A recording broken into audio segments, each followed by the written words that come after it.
now our country's kind of in a poor state, and I think there's a lot that needs to be fixed. Right now it's 6. It's election night. The races are big, the results even bigger. And polls close in less than 2 hours. Our special live election coverage starts right now.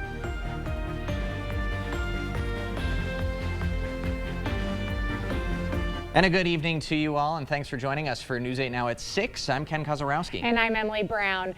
We're covering all the big races and the big issues that matter most to you.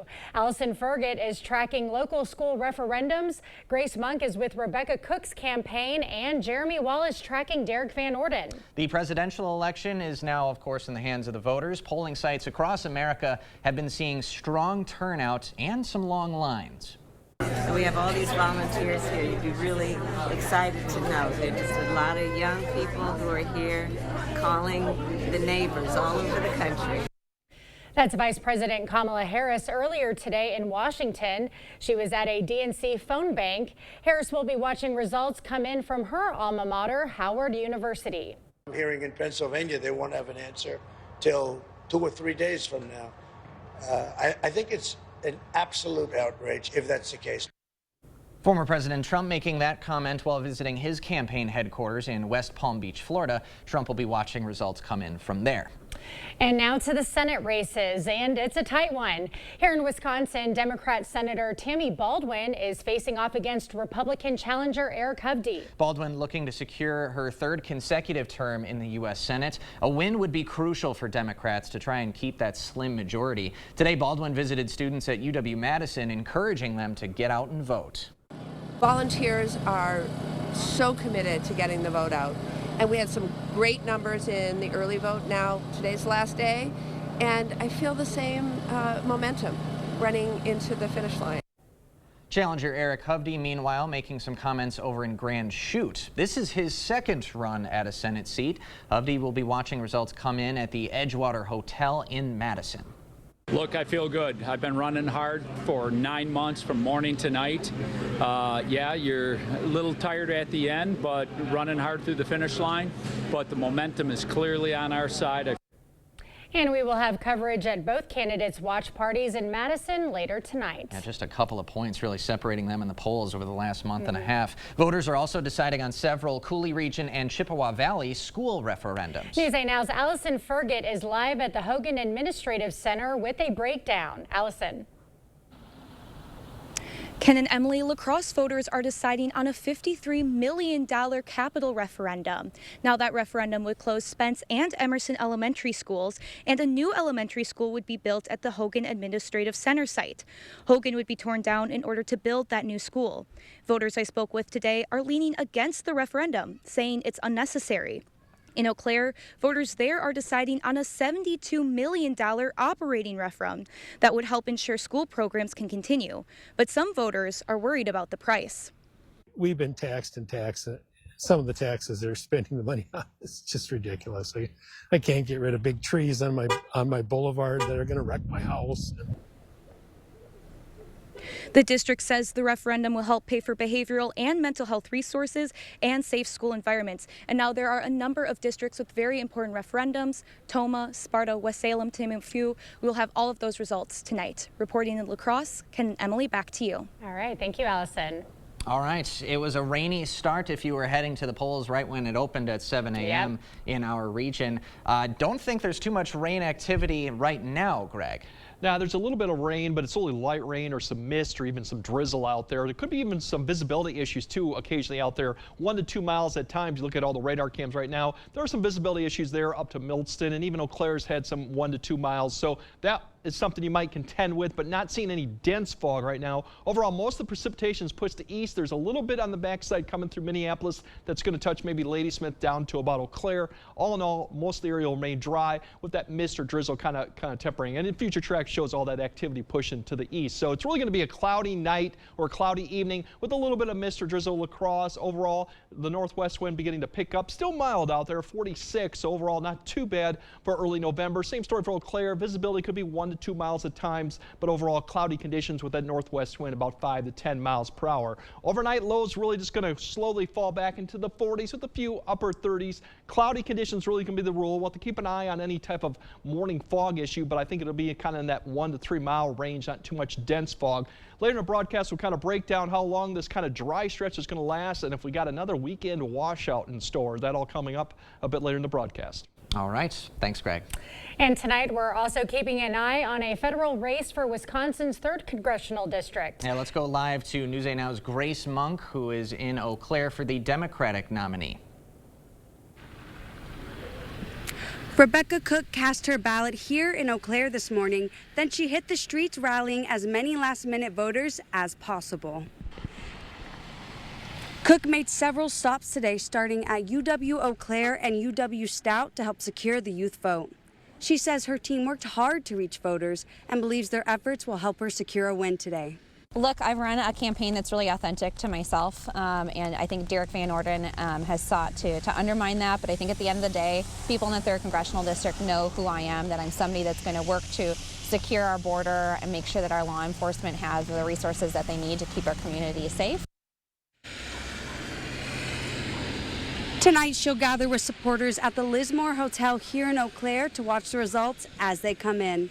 And of course, we will be here throughout the night and we will update you with those results as soon as we get them. Live in Eau Claire, Grace Monk, News 8 Now. Okay, thank you, Grace. Staying in the 3rd District, Republican incumbent Derek Van Orden hoping for another 2 years in Washington. News 8 Now's Jeremy Wall is in the newsroom with more. Jeremy. This is Van Orden's 3rd time running for Congress. The retired Navy SEAL ran in 2020 but lost to Ron Kind. He ran again in 2022 and defeated Brad Pfaff. Now he's running against Rebecca Cook, a business owner, nonprofit leader, and waitress. Van Orden says he has a lot of confidence running in this election. We're going to win. And it's because this election, it's about gas, groceries, and grandkids. And we can't afford to fill up a gas tank and a grocery cart in the same day. And we're deeply concerned about the security for our children and grandchildren. And people have had enough. I also spoke to some folks who say why they're voting for him. I do not agree with anything that that the left is doing, so I don't know. I've been a Republican my whole life and I won't change my vote. Winch says if he wins, she hopes to see Van Orden continue to do what he's been doing. Coming up tonight at 10, we'll have coverage from Van Orden's watch party at the waterfront in La Crosse. For now, in the newsroom, Jeremy Wall, News 8 Now. Okay, thank you, Jeremy.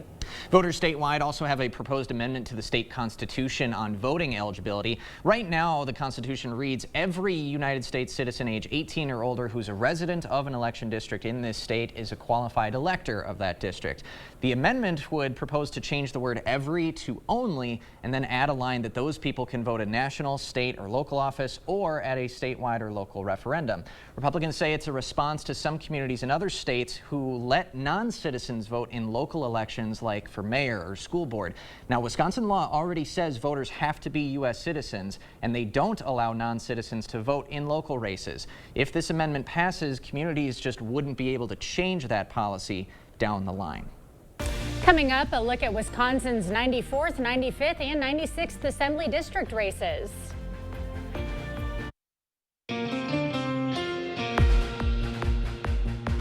We continue election coverage with some assembly races in Wisconsin's 94th, 95th, and 96th districts. A reminder that all Wisconsin districts have been redrawn after the legislature approved more politically balanced maps. District 95 has incumbent Democrat Jill Billings against Monroe County Board Chair Cedric Schnitzler. The district used to cover the city of La Crosse, but now covers the central part of the city and extends east in La Crosse and parts of Monroe County. Over in the 94th, incumbent Democrat Steve Doyle and Republican Ryan Hipsch are vying for a district which includes northern La Crosse, Onalaska, Holmen, and the Galesville area. This is a rematch of 2022 where Doyle won by just about 800 votes. Over $2 million have been spent in this election, which is one of the most purple districts in Wisconsin.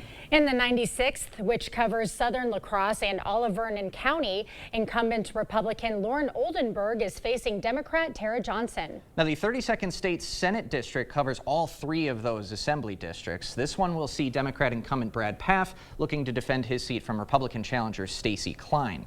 Pfaff is finishing his initial 4-year term, while Klein has been a member of the nonpartisan Trempealeau County Board. Klein initially ran for U.S. Senate, but pivoted to the 32nd after Eric Hovde entered the race. Pfaff took over this seat in 2020 after narrowly defeating Republican Dan Kapanke. First states called in presidential election. Trump has won Kentucky and Indiana. It's been called. Meanwhile, Vermont has been called for Democrat Kamala Harris.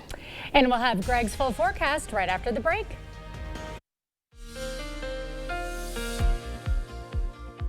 Yeah, we certainly could use the rain, and we definitely got it. A lot of areas picked up 2 to maybe even 4 inches of rain with a series of systems that came through. Now we're going to have a dry stretch, really, what's going on here as we kind of go back there. Oop, there we go.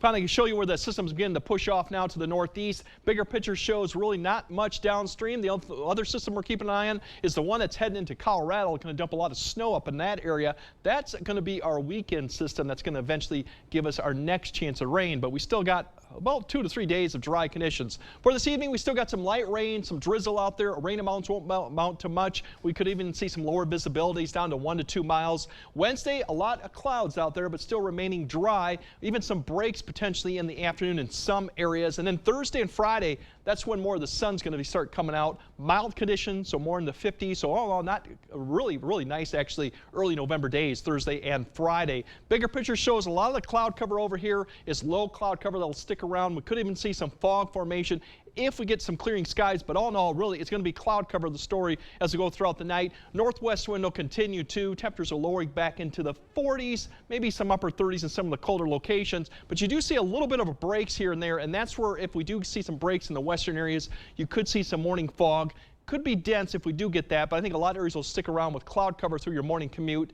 Will be dry and fairly pleasant for this time of year. Big story goes with that system I mentioned in Colorado. That's really going to be dumping a lot of snow. It's going to sit down there and spin for a while, as you can see there, towards southern Colorado, and eventually it'll begin to work its way up to Kansas, Oklahoma, and eventually it will then pull northward, but it's not till Saturday and Sunday. So in the meantime, we really got nice conditions, but that is our next weather maker to come up. It's just not going to provide as much as precipitation that we saw, and there's going to be one system, unlike we've had a series of a couple systems come through. So that's the story we'll be looking at the weekend.